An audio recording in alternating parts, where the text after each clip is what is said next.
21 அதிகாரம்.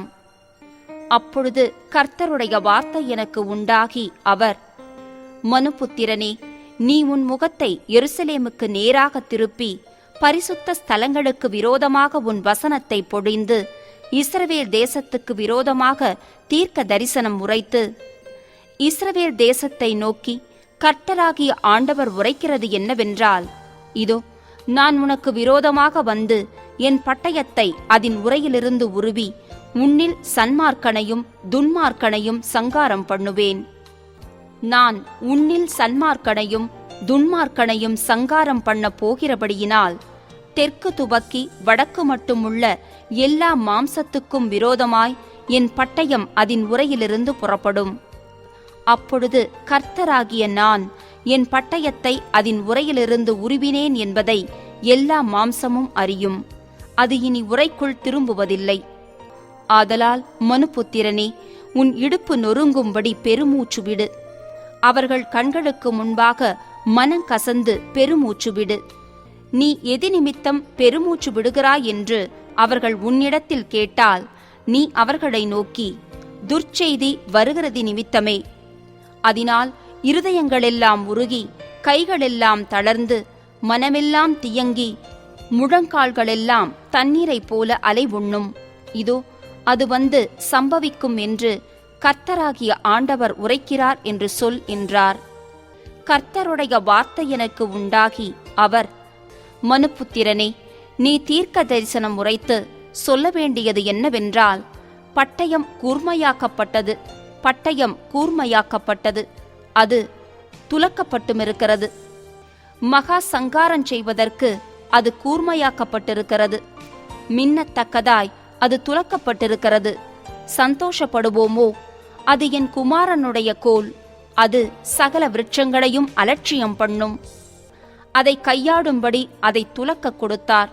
கொல்லுகிறவன் கையிலே கொடுக்கும்படி அந்த பட்டயம் கூர்மையாக்கப்பட்டிருக்கிறது. அது துலக்கப்பட்டதுமாயிருக்கிறது என்று கர்த்தர் உரைக்கிறார் என்று சொல். மனுபுத்திரனே, நீ ஓலமிட்டு அலறு. பட்டயம் என் ஜனத்தின் மேல் வரும். அது இஸ்ரவேல் பிரபுக்கள் எல்லார் மேலும் வரும்.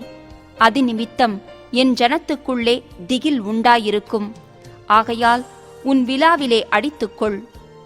யாவையும் கண்டிக்கிற கோல் வந்தாலொழிய இனி சோதனையினால் தீருகிறதென்னவென்று கர்த்தராகிய ஆண்டவர் சொல்லுகிறார். ஆகையால் மனுபுத்திரனே, நீ தீர்க்க தரிசனம் சொல்லி கையோடே கை கொட்டு. பட்டயம் 3 தரம் இரட்டித்து வரும். அது கொலையுண்டவர்களின் பட்டயம். அது கொலையுண்ண போகிற பெரியவர்களின் உள்ளறைகளில் பிரவேசிக்கிற பட்டயம். அவர்களுடைய இருதயம் கரைந்து அவர்களுடைய இடையூறுகள் திரளாகும்படி பட்டயத்தின் கூர்மையை அவர்களுடைய எல்லா வாசல்களுக்கும் நேரிட கட்டளையிடுவேன். அது மின்னும்படியாக பதமிடப்பட்டது, வெட்டும்படியாக தீட்டி வைக்கப்பட்டது. ஏக பலமாய் வலதுபுறமாக வெட்டு, திரும்பி இடதுபுறமாகவும் வெட்டு, உன் முகம் திரும்புகிற திக்கெல்லாம் வெட்டு. நானும் கையோடே கைகொட்டி என் உக்கிரத்தை ஆறப்பண்ணுவேன் என்று கர்த்தராகிய நான் சொன்னேன் என்றார். பின்னும் கர்த்தருடைய வார்த்தை எனக்கு உண்டாகி அவர், மனுபுத்திரனே, பாபிலோன் ராஜாவின் பட்டயம் வரத்தக்கதாக 2 வழிகளை குறித்துக்கொள். 2ம் ஒரே தேசத்திலிருந்து வரவேண்டும். நீ ஒரு இடத்தை தெரிந்து கொள். நகரத்துக்கு போகிற வழியின் முனையில் அந்த இடத்தை தெரிந்து கொள். பட்டயம் அம்மோன் புத்திரரின் பட்டணமாகிய ரப்பாவுக்கு விரோதமாக வரத்தக்க ஒரு வழியையும், யூதாவில் இருக்கிற அரணான எருசலேமுக்கு விரோதமாக வரத்தக்க ஒரு வழியையும் குறித்துக்கொள். பாபிலோன் ராஜா 2 வழிகளின் முனையாகிய வழிப்பிரிவிலே நிமித்தம் பார்க்கிறதற்காக நிற்பான். அம்புகளை தீட்டி விக்கிரகங்களை உசாவி ஈரலால் குறிபார்ப்பான். தலைவரை நியமிக்கிறதற்கும் சங்காரம் செய்யும்படி ஆர்ப்பரிக்கிறதற்கும் கெம்பீரமாய் சத்தமிடுகிறதற்கும் வாசல்களை முட்டும் எந்திரங்களை வைக்கிறதற்கும் மண்மேடு போடுகிறதற்கும் கொத்தளங்களை கட்டுகிறதற்கும் எருசலேமை குறித்து நிமித்தம் பார்க்குதல் அவனுடைய வலது புறத்திலே உண்டாயிருக்கும். இந்த நிமித்தமானது ஆணையிட்டவர்களுக்கு முன்பாக பொய்யாக தோன்றும். ஆயினும் அவர்கள் பிடிக்கப்படும்படி அவன் அவர்கள் துரோகத்தை நினைப்பான். ஆகையால் கர்த்தராகிய ஆண்டவர் சொல்லுகிறது என்னவென்றால், உங்கள் துரோகங்கள் வெளியரங்கமாகிறதினாலும் உங்கள் செய்கைகளிலெல்லாம் உங்கள் பாவங்கள் தெரிய வருகிறதினாலும் நீங்கள் உங்கள் அக்கிரமத்தை நினைக்க பண்ணுகிறீர்களே. நீங்கள் இப்படிப்பட்டவர்களென்று நினைக்கப்படுகிறீர்களே. ஆதலால் கைப்பிடியாய் பிடிக்கப்படுவீர்கள். இஸ்ரவேலை ஆளுகிற அவபக்தியுள்ள துன்மார்க்க அதிபதியே, அக்கிரமத்துக்கு முடிவு வருங்காலத்தில் உன் நாள் வந்தது. பாகையை கழற்று, கிரீடத்தை எடுத்துப் போடு. அது இனி முன்போலிராது. தாழ்ந்தவனை உயர்த்தி உயர்ந்தவனை தாழ்த்துவேன். அதை கவிழ்ப்பேன், கவிழ்ப்பேன், கவிழ்ப்பேன். உரிமைக்காரனானவர் வருமட்டும் அது இல்லாதிருக்கும். அவருக்கே அதை கொடுப்பேன் என்று கர்த்தராகிய ஆண்டவர் சொல்லுகிறார். பின்னும் மனுபுத்திரனே, நீ தீர்க்க தரிசனம் சொல்லு. அம்மோன் புத்திரரையும் அவர்கள் சொல்லும் நிந்தனைகளையும் குறித்து கர்த்தராகிய ஆண்டவர் உரைக்கிறது என்னவென்றால், அக்கிரமத்துக்கு முடிவு வரும் காலத்தில் வந்த தங்களுடைய நாளுக்கு ஏதுவாகி கொலையுண்டு போனவர்களுடைய பிடரிகளோடே கூட உன்னை துன்மார்க்கரின் கையினால் விழப்பண்ணும்படிக்கு உனக்கு அபத்தமானது தரிசிக்கப்படுகிற போதும் உனக்கு பொய் நிமித்தம் பார்க்கப்படுகிற போதும் பட்டயம் உருவப்பட்டது, பட்டயமே உருவப்பட்டது. வெட்டவும் சங்கரிக்கவும் அது மின்னத்தக்கதாய் துலக்கப்பட்டிருக்கிறது. உன் பட்டயத்தை நீ திரும்ப அதன் உரையிலே போடு. நீ சிருஷ்டிக்கப்பட்ட ஸ்தானமாகிய உன் ஜென்ம தேசத்திலே நான் உன்னை நியாயம் தீர்த்து என் சினத்தை உன்மேல் ஊற்றுவேன். நான் என் மூர்க்கத்தின் அக்கினியை உன்மேல் ஊதி மிருக குணமுள்ளவர்களும் அழிக்கிறதற்கு திறமையுள்ளவர்களுமாகிய மனுஷரின் கையில் உன்னை ஒப்புக் கொடுப்பேன். நீ அக்கினிக்கு இரையாவாய். உன் இரத்தம் உன் தேசத்தின் நடுவில் சிந்திக் கிடக்கும். நீ இனி நினைக்கப்படுவதில்லை. கர்த்தராகிய நான் இதைச் சொன்னேன் என்றார். 22ஆம் அதிகாரம். பின்னும் கர்த்தருடைய வார்த்தை எனக்கு உண்டாகி அவர், இப்போது மனுபுத்திரனே, இரத்தஞ்சிந்தின நகரத்துக்காக நீ வழக்காடுவாயோ?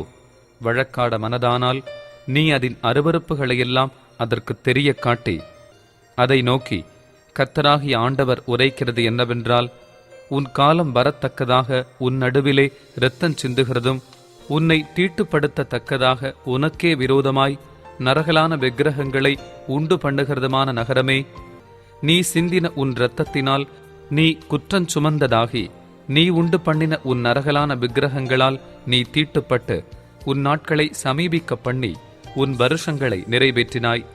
ஆகையால் நான் உன்னை புறஜாதிகளுக்கு நிந்தையாகவும் தேசங்களுக்கெல்லாம் பரியாசமாகவும் வைப்பேன்.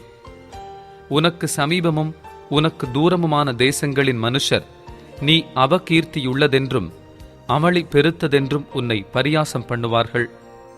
இதோ, இஸ்ரவேலின் அதிபதிகளில் அவரவர் தங்கள் புயபலத்துக்கு தக்கதாக உன்னில் இரத்தம் சிந்தினார்கள். உன்னிலுள்ள தாய் தகப்பனை அற்பமாய் எண்ணினார்கள். உன் நடுவில் பரதேசிக்கு இடுக்கண் செய்தார்கள். உனக்குள் திக்கற்றவனையும் விதவையையும் ஒடுக்கினார்கள். நீ என் பரிசுத்த வஸ்துக்களை அசட்டை பண்ணி என் ஓய்வு நாட்களை பரிசுத்த குலைச்சலாக்கினாய். இரத்தம் சிந்தும் படிக்கு அபாண்டம் பேசுகிறவர்கள் உன்னிடத்தில் இருக்கிறார்கள். மலைகளின் மேல் சாப்பிடுகிறவர்களும் உன்னிடத்தில் இருக்கிறார்கள். முறைகேடு செய்கிறவர்கள் உன் நடுவில் இருக்கிறார்கள். தகப்பனை நிர்வாணமாக்கினவர்கள் உன்னில் இருக்கிறார்கள். தூர ஸ்திரீயை பலவந்தப்படுத்தினவர்கள் உன்னில் இருக்கிறார்கள். உன்னில் ஒருவன் தன் அயலானுடைய மனைவியோடே அருவருப்பானதை செய்கிறான். வேறொருவன் முறைகேடாய் தன் மருமகளை தீட்டுப்படுத்துகிறான். வேறொருவன் தன் தகப்பனுக்கு பிறந்த தன் சகோதரியை பலவந்தம் பண்ணுகிறான். இரத்தம் சிந்தும் படிக்கு பரிதானம் வாங்கினவர்கள் உன்னில் இருக்கிறார்கள். நீ வட்டியையும் பொலிசையையும் வாங்கி பொருளாசையினால் உன் அயலானுக்கு இடுக்கண் செய்து என்னை மறந்து போனாய் என்று கர்த்தராகிய ஆண்டவர் சொல்லுகிறார். இதோ, நீ அநியாயமாய் சம்பாதித்த பொருளி நிமித்தமும் உன் நடுவில் நீ சிந்தின இரத்தத்தின் நிமித்தமும் நான் கை கொட்டுகிறேன். நான் உன்னில் நியாயம் செய்யும் நாட்களில் உன் இருதயம் தாங்குமோ? அப்பொழுது உன் கைகள் திடமாயிருக்குமோ? கர்த்தராகிய நான் இதை சொன்னேன், இதை நிறைவேற்றுவேன்.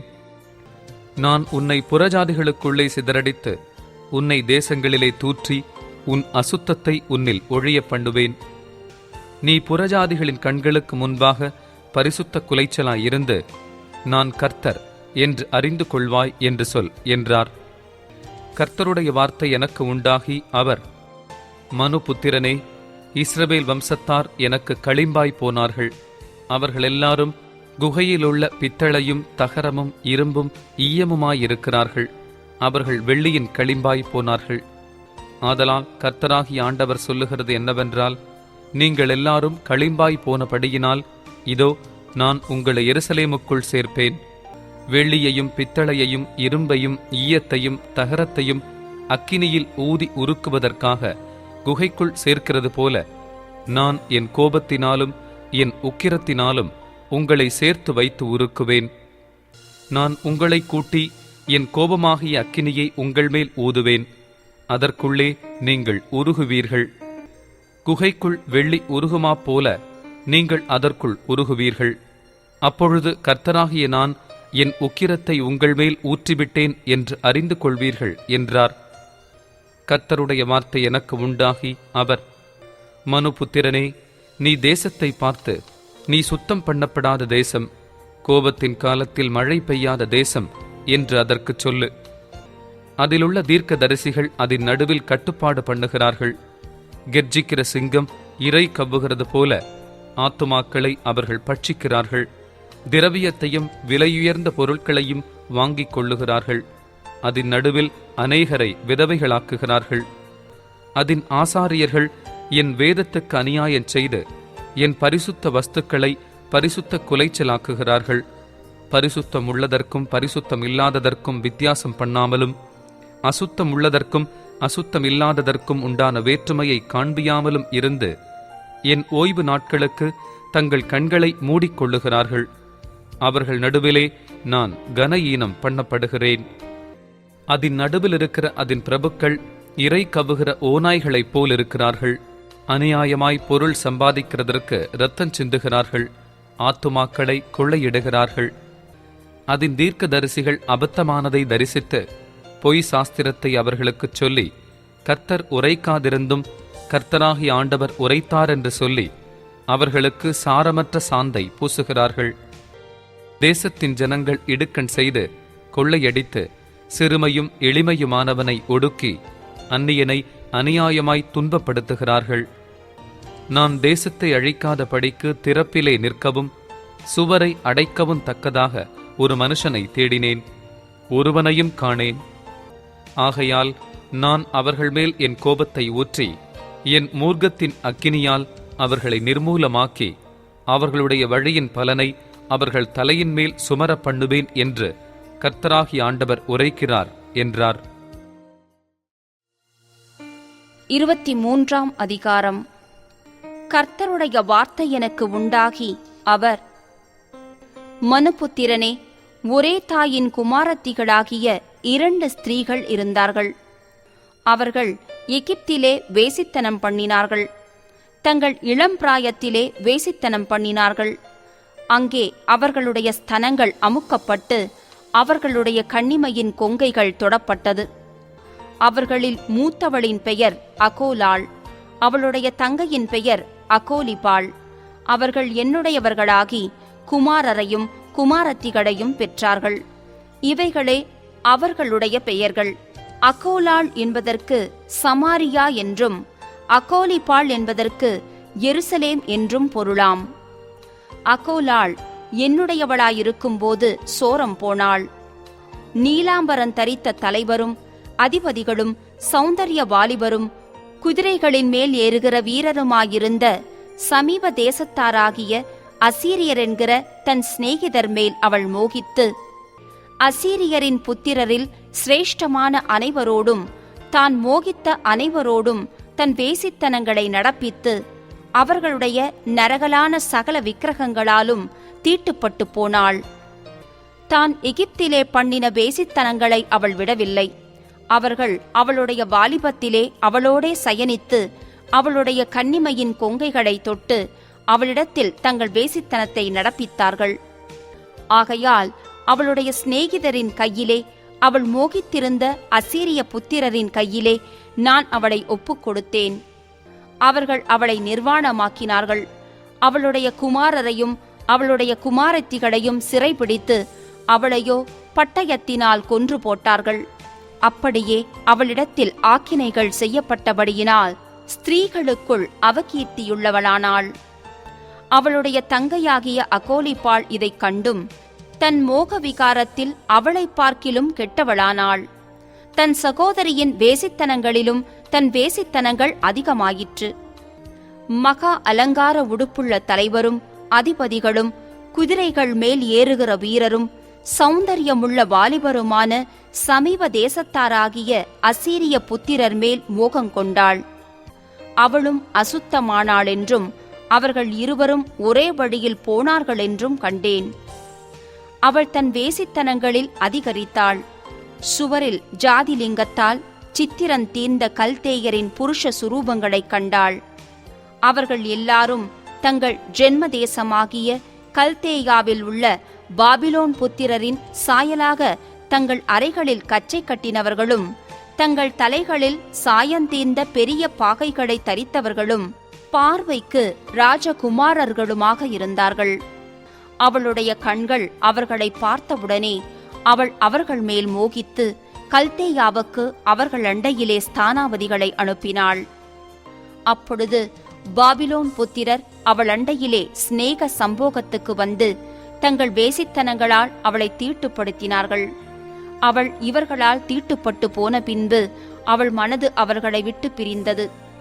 இவ்விதமாய் அவள் தன் வேசித்தனங்களை வெளிப்படுத்தி தன்னை நிர்வாணமாக்கினபோது என் மனம் அவளுடைய சகோதரியை விட்டு பிரிந்தது போல அவளையும் விட்டு பிரிந்தது. அவள் எகிப்து தேசத்திலே வேசித்தனம் பண்ணின தன் வாலிபத்தின் நாட்களை நினைத்து தன் வேசித்தனங்களில் அதிகரித்து போனாள். கழுதை மாம்சமான மாம்சமும் குதிரை இந்திரியமான இந்திரியமும் உள்ள அவர்களுக்கு அவள் வைப்பாட்டியாயிருக்கும்படி அவர்கள் மேல் மோகித்தாள். எகிப்தியரால் உன் கன்னிமையின் ஸ்தனங்களாகிய கொங்கைகள் தொடப்பட்ட காலத்தில் நீ உன் இளம் பிராயத்தில் செய்த முறைகேடுகளை நினைத்து வருகிறாய்.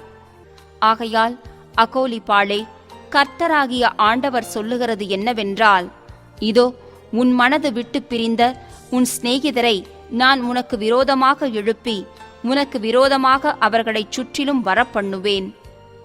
சௌந்தரியமுள்ள வாலிபரும் தலைவரும் அதிபதிகளும் குதிரைகள் மேல் ஏறுகிற வீரருமாகிய பேர் பெற்ற பிரபுக்களான பாபிலோன் புத்திரரையும் கல்தேயர் எல்லாரையும் பேக்கோடு சோவா கோவா என்கிற தேசங்களின் மனுஷரையும் அவர்களோடே கூட அசீரிய புத்திரர் எல்லாரையும் வரப்பண்ணுவேன்.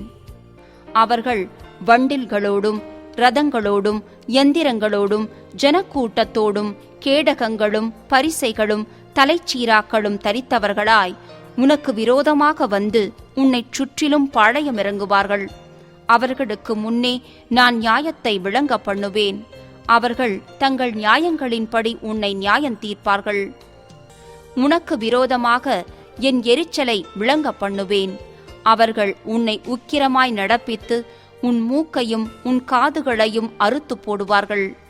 உன்னில் மீதியாயிருப்பவர்கள் பட்டயத்தால் வெட்டுண்டு போவார்கள். அவர்கள் உன் குமாரரையும் உன் குமாரத்திகளையும் பிடித்து கொள்ளுவார்கள். உன்னில் மீதியாயிருப்பவர்கள் அக்கினிக்கு இரையாவார்கள். அவர்கள் உன் வஸ்திரங்களை உரிந்து உன் சிங்காரமான ஆபரணங்களை பறித்து கொள்ளுவார்கள். இவ்விதமாய் உன் முறைகேட்டையும் நீ எகிப்து தேசத்தில் துவக்கின உன் வேசித்தனத்தையும் ஒழிய பண்ணுவேன். நீ இனி அவர்களை நோக்க உன் கண்களை ஏறெடுக்காமலும் எகிப்துவை நினையாமலும் இருப்பாய். கர்த்தராகிய ஆண்டவர் சொல்லுகிறது என்னவென்றால், இதோ நீ பகைக்கிறவர்களின் கையிலும் உன் மனம் விட்டு பிரிந்தவர்களின் கையிலும் நான் உன்னை ஒப்புக் கொடுப்பேன். அவர்கள் உன்னை வெறுப்பாய் நடத்தி உன் பிரயாசத்தின் பலனையெல்லாம் எடுத்துக்கொண்டு உன்னை அம்மணமும் நிர்வாணமுமாக்கி விடுவார்கள். அப்படியே உன் வெட்கக்கேடும் உன் முறைகேடுமான உன் வேசித்தனத்தின் நிர்வாணம் வெளிப்படுத்தப்படும். நீ புறஜாதிகளை பின்தொடர்ந்து அவர்களுடைய நரகலான விக்கிரகங்களால் உன்னை தீட்டுப்படுத்தி கொண்ட உன் வேசித்தனத்தின் நிமித்தம் இவைகள் உனக்கு செய்யப்படும். உன் சகோதரியின் வழியிலே நீ நடந்தாய். ஆகையால் அவளுடைய பாத்திரத்தை உன் கையிலே கொடுப்பேன். கர்த்தராகிய ஆண்டவர் சொல்லுகிறது என்னவென்றால், நீ உன் சகோதரியினுடைய ஆழமும் அகலமுமானதும் நிறைய வார்க்கப்பட்டதுமான பாத்திரத்தை குடித்து நகைப்பும் பரியாசமுமாவாய். சமாரியா என்னும் உன் சகோதரியினுடைய பாத்திரமாயிருக்கிற பிரமிப்பும் பாழ்கடிப்பும் என்கிற பாத்திரத்தால் வெறியினாலும் சஞ்சலத்தினாலும் நிறையப்படுவாய். நீ அதில் இருக்கிறதை குடித்து உறிஞ்சி அதன் ஓடுகளை உடைத்து போட்டு உன் ஸ்தனங்களை கீறிக்கொள்வாய். நான் இதைச் சொன்னேன் என்று கர்த்தராகிய ஆண்டவர் உரைக்கிறார். ஆகையால் நீ என்னை மறந்து என்னை உனக்கு புறம்பே தள்ளிவிட்டதின் நிமித்தம் நீ உன் முறைகேட்டையும் உன் வேசித்தனங்களையும் சுமப்பாய் என்று கர்த்தராகிய ஆண்டவர் சொல்லுகிறார். பின்னும் கர்த்தர் என்னை நோக்கி, மனுபுத்திரனே, நீ அகோலாளையும் அகோலிப்பாளையும் குறித்து வழக்காட மனதானால் அவர்களுடைய அருவருப்புகளை அவர்களுக்கு தெரிய காட்டு. அவர்கள் விபச்சாரம் பண்ணினார்கள். அவர்கள் கைகளில் இரத்தமும் இருக்கிறது. அவர்கள் தங்கள் நரகலான விக்கிரகங்களோடே விபச்சாரம் பண்ணி தாங்கள் எனக்கு பெற்ற தங்கள் பிள்ளைகளையும் அவைகளுக்கு இரையாக தீக்கடக்க பண்ணினார்கள். அன்றியும் அவர்கள் என் பரிசுத்த ஸ்தலத்தை அந்நாளிலே தானே தீட்டுப்படுத்தி என் ஓய்வு நாட்களை பரிசுத்த குலைச்சலாக்கினார்கள். அவர்கள் தங்கள் பிள்ளைகளை தங்கள் நரகலான விக்கிரகங்களுக்கென்று பலியிட்ட பின்பு அவர்கள் என் பரிசுத்த ஸ்தலத்தை பரிசுத்த குலைச்சலாக்க அந்நாளில் தானே அதற்குள் பிரவேசித்தார்கள். இதோ என் ஆலயத்தின் நடுவிலே இப்படி செய்தார்கள். இதுவும் அல்லாமல் தூரத்திலுள்ள புருஷரிடத்திற்கு தூது அனுப்பி அவர்களை வரவழைத்தார்கள். அவர்கள் வந்தார்கள். அவர்களுக்கென்று நீ குளித்து உன் கண்களில் மையிட்டு கொண்டு ஆபரணங்களால் உன்னை அலங்கரித்து சிறந்த மஞ்சத்தின் மேல் உட்கார்ந்து கொண்டாய். அதன் முன்னே ஒரு பீடம் ஆயத்தம் பண்ணப்பட்டிருந்தது. என் தூப வர்க்கத்தையும் என் எண்ணெயையும் அதின் மேல் வைத்தாய். அவளிடத்திலே அந்த சந்தடியின் இரைச்சல் அடங்கின பின்பு ஜனத்திரளான புருஷரையும் அழைத்தனுப்பினார்கள். சபேயர் வனாந்தரத்திலிருந்து கொண்டு வரப்பட்டார்கள். இவர்கள் அவர்களுடைய கைகளில் கடகங்களையும் அவர்களுடைய தலைகளில் அலங்காரமான கிரீடங்களையும் போட்டார்கள். விபச்சாரங்களில் கிழவியானவளை குறித்து அவள் இன்னும் தன் வேசித்தனங்களை செய்வாளோ என்றேன். பரஸ்திரீயினிடத்திலே பிரவேசிக்குமா போல அவளிடத்தில் பிரவேசித்தார்கள். இந்த பிரகாரமாக முறைகேடானவர்களாகிய அகோலாளிடத்திலும் அகோலிபாளிடத்திலும் பிரவேசித்தார்கள். ஆகையால் விபச்சாரிகளை நியாயந்தீர்க்கிற பிரகாரமாகவும் இரத்தஞ்சிந்தும் ஸ்திரீகளை நியாயந்தீர்க்கிற பிரகாரமாகவும் நீதிமான்கள் அவர்களை நியாயந்தீர்ப்பார்கள். அவர்கள் விபச்சாரிகள். அவர்களுடைய கைகளில் இரத்தம் இருக்கிறது. கர்த்தராகிய ஆண்டவர் சொல்லுகிறது என்னவென்றால், நான் அவர்களுக்கு விரோதமாய் ஒரு கூட்டத்தை வரப்பண்ணி அவர்களை அலைச்சலுக்கும் கொள்ளைக்கும் ஒப்புக் கொடுப்பேன். அந்த கூட்டத்தார் அவர்களை கல்லெறிந்து தங்கள் பட்டயங்களால் வெட்டி போடுவார்கள். அவர்களுடைய குமாரரையும் அவர்களுடைய குமாரத்திகளையும் கொன்று அவர்களுடைய வீடுகளை அக்கினியால் சுட்டெரிப்பார்கள். இவ்விதமாய் எல்லா ஸ்திரீகளும் புத்தியடைந்து உங்கள் முறைகேடுகளை செய்யாதிருக்கும்படி முறைகேட்டை தேசத்தை விட்டு ஒழிய பண்ணுவேன். உங்கள் முறைகேட்டை உங்கள் மேல் சுமத்துவார்கள். அப்பொழுது நீங்கள் உங்கள் நரகலான விக்கிரகங்களைச் சேவித்த பாவங்களைச் சுமந்து நான் கர்த்தராகிய ஆண்டவர் என்று அறிந்து கொள்வீர்கள்.